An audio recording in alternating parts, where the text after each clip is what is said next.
ನಮಸ್ಕಾರ, ಶುಭೋದಯ. ಸಂಕಲ್ಪ ಸತಿ ಕಾರ್ಯಕ್ರಮಕ್ಕೆ ತಮ್ಮೆಲ್ಲರಿಗೂ ಆತ್ಮೀಯ ಪ್ರೀತಿಯ ಸ್ವಾಗತ ಹೇಳ್ತಾ ಇರೋದು ನಾನು ಅನುಷಾ. ನಿಮ್ಮ ಜೀವನದಲ್ಲಿ ಬರ್ತಾ ಇರುವಂತಹ ತೊಂದರೆಗಳು, ಕಷ್ಟಗಳು, ಸಮಸ್ಯೆಗಳು ಇದೆಲ್ಲದರಿಂದ ಕೂಡ ಆದಷ್ಟು ಬೇಗ ನೀವು ಹೊರಗಡೆ ಬರಬೇಕು ಅಂತಂದ್ರೆ ನಿಮಗಿರುವಂತಹ ಸರಳ ಪರಿಹಾರ ಅಕ್ಷಯ ವೃಕ್ಷವನ್ನ ನೀವು ಬರ್ಮಾಡ್ಕೊಳ್ಬಹುದು. ಇನ್ನು ಕಾರ್ಯಕ್ರಮದಲ್ಲಿ ನಮ್ಮ ಜೊತೆಲಿದ್ದಾರೆ ಸ್ಪಿರಿಚುವಲ್ ಗುರು ಡಾಕ್ಟರ್ ವಿಷ್ಣುದತ್ತ ಗುರುಜಿಯವರು. ಗುರುಗಳನ್ನ ಕಾರ್ಯಕ್ರಮಕ್ಕೆ ಸ್ವಾಗತಿಸೋಣ. ನಮಸ್ತೆ ಗುರುಗಳೇ, ಕಾರ್ಯಕ್ರಮಕ್ಕೆ ಭಕ್ತಿಯ ಸ್ವಾಗತ. ಇನ್ನು ಪ್ರತಿಯೊಂದು ರಾಶಿಯವರ ಕೋಟಿಯ ಕನಸು ನನಸು ಮಾಡ್ಕೊಳ್ಳುವಂಥದ್ದು ಹೇಗೆ, ಯಾವಾಗ ಸಾಧ್ಯ ಆಗುತ್ತೆ ಅನ್ನೋದ್ರ ಕುರಿತಾಗಿ ನಮಗೆ ತಿಳಿಸ್ತಾ ಬಂದಿದ್ರಿ. ಇನ್ನು ಇವತ್ತು ಧನುಸ್ಸು ರಾಶಿಯವರ ಕುರಿತಾಗಿ ತಿಳಿಸ್ಕೊಡಿ ಗುರುಗಳೇ. ಓಂ ವಿಶ್ವಸ್ಮೈ ನಮಃ.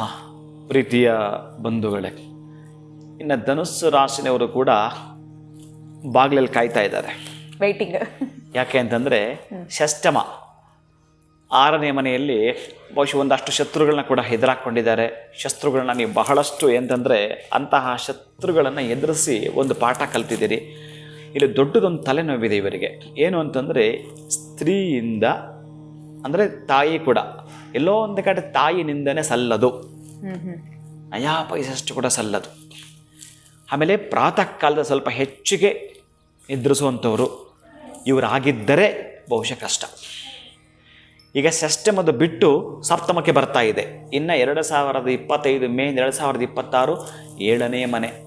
ಬಹುಶಃ ಮದುವೆ ಆಗ್ತಕ್ಕಂಥವರಿಂದ ಹಿಡಿದು ಏನೇನು ಕನಸು ಕಾಣ್ತಾ ಇದ್ದೀರಿ, ನಿಮ್ಮ ಕನಸೆಲ್ಲವೂ ಕೂಡ ಯಾರು ಏನು ಹೇಗೆ ಅಂತ ನಮ್ಮವರು ಯಾರು, ನಮ್ಮವರು ಅಲ್ಲದೆ ಇರ್ತಕ್ಕಂಥ ಯಾರು, ನಮಗೆ ಮಿತ್ರ ಅಂದ್ಕೊಂಡಿದ್ದು ನೇನು ಕೆಲಸ ಮಾಡ್ದ, ಶತ್ರು ಅನ್ನೋನು ಕೂಡ ನಿಮಗೆ ಇದೀಗ ಬೆಲೆ ಕೊಡ್ತಾನೆ.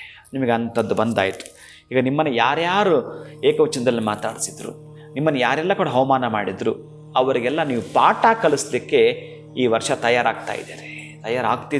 ಅಷ್ಟು ಚೆನ್ನಾಗಿ ಅದ್ಭುತವಾಗಿರತಕ್ಕಂಥ ವಾಗ್ವೈಖರಿ ನಿಮಗೆ ಕೊಟ್ಟಿದ್ದಾನೆ. ನಿಮಗೆ ಪಾಪ್ಯುಲಾರಿಟಿ ಆಗಬೇಕು ಅಂತ ಒಂದು ಕನಸಿರುತ್ತೆ, ಅದ್ರ ಜೊತೆಗೆ ಹಣ ಮಾಡಬೇಕಂತ ಒಂದು ಕನಸಿರುತ್ತೆ. ಆ ಒಂದು ಹೆಸರು, ಹಣ, ಕೀರ್ತಿ ಇವೆಲ್ಲವೂ ಕೂಡ ನೀವು ಹುಡ್ಕೊಂಡು ಹೋಗ್ತಾ ಇದ್ರಿ. ಇದೀಗ ಇದು ಆಗಲ್ವೇ ಅಲ್ಲ, ನಿಮ್ಮನ್ನು ಹುಡುಕಿ ಬರ್ತಾ ಇದೆ, ನಿಮ್ಮನ್ನು ಆಶ್ರಯಿಸಿ ಬರ್ತಾ ಇದೆ. ಅದಕ್ಕೆ ವೆಲ್ಕಮ್ ಹೇಳಲಿಕ್ಕೆ ನೀವು ಕಾಯ್ತಿರಬೇಕು. ಅದನ್ನೇ ಈ ದೇವತೆಗಳು ಅದನ್ನು ಕೊಡಲಿಕ್ಕೆ ಬರ್ತಾರಂತೆ. ಈಗ ಹೇಗೆ ಮಾರ್ನಿಂಗ್ ಬೆಳಗ್ಗೆ ಹಾಲು ಅಂತ ಬರ್ತಾನೆ ಪ್ರತಿ ಮನೆ ಹತ್ರ, ಹಾಗೆ ಈ ದೇವತೆಗಳು ಲಕ್ ಅನ್ನೋದನ್ನು ಹಿಡಿದು ತರ್ತಾರಂತೆ. ತಂದಾಗ ನೀವು ತಗೊಳಕ್ಲಿಲ್ಲ ಅಂದರೆ ಮಲಗಿರ್ತೀವಿ ಅಂದರೆ ಕೊಡ್ಲಿಕ್ಕೆ ಸಾಧ್ಯವಿಲ್ಲ. ಅದಕ್ಕಾಗಿ ಈಗೆಲ್ಲ ನಡೀತದೆ. ಅದು 2025-26 ಅದ್ಭುತವಾಗಿರ್ತಕ್ಕಂತಹ ಈ ಸಪ್ತಮದ ಗುರು ಬಹಳಷ್ಟು ಮಾಡಿಕೊಡ್ತಾನೆ. ನೀವು ಮನೆ ಮಾಡ್ಕೊಳ್ತಿರೋ ಯೋಗವಿದೆ, ಮದುವೆ ಮಾಡ್ಕೊಳ್ತಿರೋ ಯೋಗವಿದೆ, ಯಾವುದಾದ್ರೂ ಒಂದು ಮಾರಾಟ ಮಾಡಬೇಕೋ ಯೋಗವಿದೆ, ಸಂಪತ್ತು ಪಡ್ಕೊಳ್ಬೇಕೋ ಯೋಗವಿದೆ. ಆದರೆ ನೀವೊಂದುಕೊಂಡ 100 ಕೋಟಿಗಳು ಮಾಡಬೇಕಾ, ಈ ಕನಸು ನಿಮಗೆ ನನಸಾಗಬೇಕಾ, ಮಾಡ್ತಾ ಇರ್ತಕ್ಕಂತಹ ಬಿಸ್ನೆಸ್ ಆದರೂ ಏನು, ಎಲ್ಲಿ ತನಕ ತೆಗೆದುಕೊಂಡು ಹೋಗ್ತಾ ಇದ್ದೀರಿ, ಈಗ ಯಾರ ಜೊತೆಗೆ ಹೋಗಿ ಏನೇನಾಯಿತು, ಅದಕ್ಕೆ ನಾನು ಆವಾಗ ಇದನ್ನು ಬಳಸ್ತಿರ್ತೀನಿ. ಕರೆಕ್ಟಾಗಿ ಲಗ್ನದಿಂದ ಹಿಡಿದು ರಾಷ್ಟ್ರಾಧಿಪತಿ ಕಾಂಬಿನೇಷನ್ ಡಿಗ್ರಿ ವೈಸ್ ಕರೆಕ್ಟಾಗಿ ಅದನ್ನು ನಾವು ಲೆಕ್ಕ ಮಾಡಿ, ಆಮೇಲೆ ಉಚ್ಚಸ್ಥಾನ ನೀಚಸ್ಥಾನ ಕೂಡ ಇರುತ್ತೆ.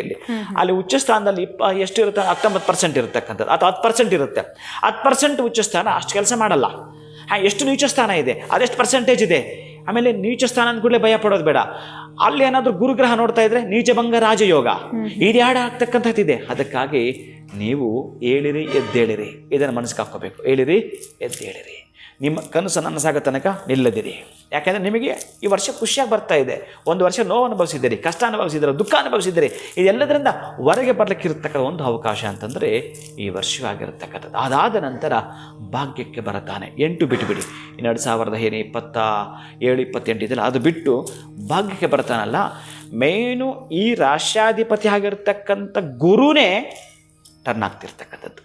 ಹಾಗಾಗಿ ಇವ್ರಿಗೆ ಸ್ವಲ್ಪ ಹೆಂಗೆ ಲೆಕ್ಕ ತಗೊಳ್ತಾರೆ ಅಂತಂದರೆ, ಈಗ 7 ಆಯಿತು, ಅಲ್ಲಿಗೆ ಹೆಂಗೆ ಲೆಕ್ಕ ತಗೊಳ್ತಾ ಇದ್ದೀವಿ, ನೆಕ್ಸ್ಟ್ ಇರ್ತಕ್ಕಂಥದ್ದು 25-26 ಲೆಕ್ಕ ತಗೊಂಡ್ರೆ, ಅದಾದ ಮೇಲೆ ಇರ್ತಕ್ಕಂಥದ್ದು 9ಕ್ಕೆ ಬಂದ ಅಂದ ಕೂಡಲೇ ಇದೆ. ನಿಮಗೆ ನನ್ನ ಪ್ರಕಾರ 4 ವರ್ಷ ಸಾಕು, 4 ವರ್ಷ ಸಾಕು ನೀವು ಅಂದುಕೊಂಡದನ್ನು ಮಾಡಲಿಕ್ಕೆ. ಅದು ಏನು ಮಾಡ್ತಾ ಇದ್ದೀರಿ ಅದು ಬೇಕು. ಅದನ್ನು ಮಾಡಿಕೊಂಡು ಮಾಡ್ತೀನಿ ಅಂತಂದರೆ, ಅದರ ಜೊತೆಗೆ ಒಂದು ಪ್ರೇಯರ್ ಇರುತ್ತೆ ಅಂತಂದರೆ, ನೀವು ಕರೆಕ್ಟಾಗಿ ಅದನ್ನು ತೋರಿಸ್ಕೊಂಡು ಮುಂದುವರಿತೀರ ಅಂತಂದರೆ ಖಂಡಿತ ನಿಮ್ಮ ಕನಸು ನನಸಾಗಲಿಕ್ಕೆ ವರ್ಷ 2025 ಬರ್ತಾ ಇದೆ.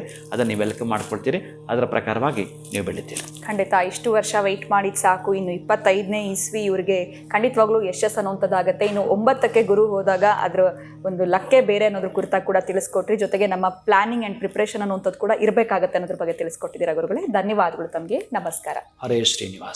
ನಾನು ಇವತ್ತಿನ ವಿಡಿಯೋ ತಮ್ಮೆಲ್ಲರಿಗೂ ಇಷ್ಟ ಆಗಿದೆ ಅಂತ ಭಾವಿಸ್ತೀನಿ. ಮುಂದಿನ ವಿಡಿಯೋನಲ್ಲಿ ಭೇಟಿ ಮಾಡ್ತೀನಿ. ನಮಸ್ಕಾರ. ನಮಃ.